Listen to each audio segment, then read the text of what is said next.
Barbara Scotch from Montpelier, and I am so grateful to all of you for introducing this legislation, which I think is really important. Frankly, I am completely puzzled to find out that anybody could be against this bill, unless, of course, you are a gun owner who drinks too much, abuses a wife or husband, robs stores or banks because of drug addiction, or you tell me. Sadly, I have come to the conclusion that the gun owners who are against this bill must have something to hide. Please keep me just a little bit safer and pass this bill. Thank you.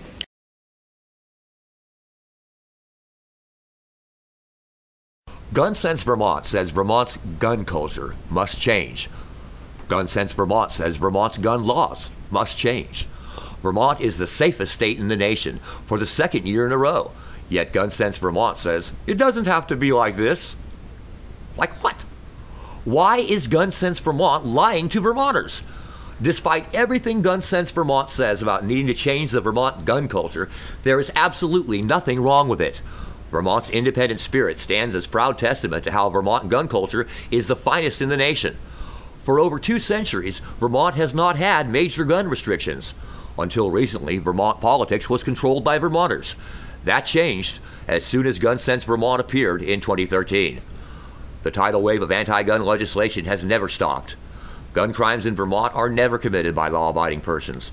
Yet virtually every law the anti-gun group has tried to pass only restricts the law-abiding citizens. Criminals that have guns are not part of the gun culture in Vermont. Criminals with guns are just that, criminals with guns. The gun culture in Vermont is made up of responsible, law-abiding citizens that freely exercise their individual right to keep and bear arms under Article 16 of the Vermont Constitution.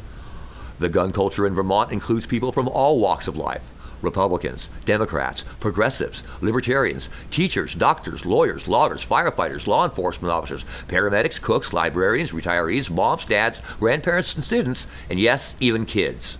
To hear Gun Sense Vermont constantly railing against the good and honest people of Vermont as being in need of increased regulation by their sensible gun laws is outright slander to our state's reputation as the safest in the nation. Gun Sense Vermont continuously claims that they are not anti-gun. Yet the first year that Gun Sense Vermont was in existence, 16 anti-gun bills were proposed in Montpelier, and in 2015 there were 8 more. That is a total of 24 anti-gun bills introduced since Gun Sense Vermont took center stage in Vermont politics just 2 years ago. Gun Sense Vermont supported every one of them. Why does this fledgling group have such influence over our politics? Why does Gun Sense display such a relentless and unyielding desire to make other people conform to their wishes by attempting to scare the public into giving up their constitutional rights? The only gun problem that Vermont has is Gun Sense Vermont.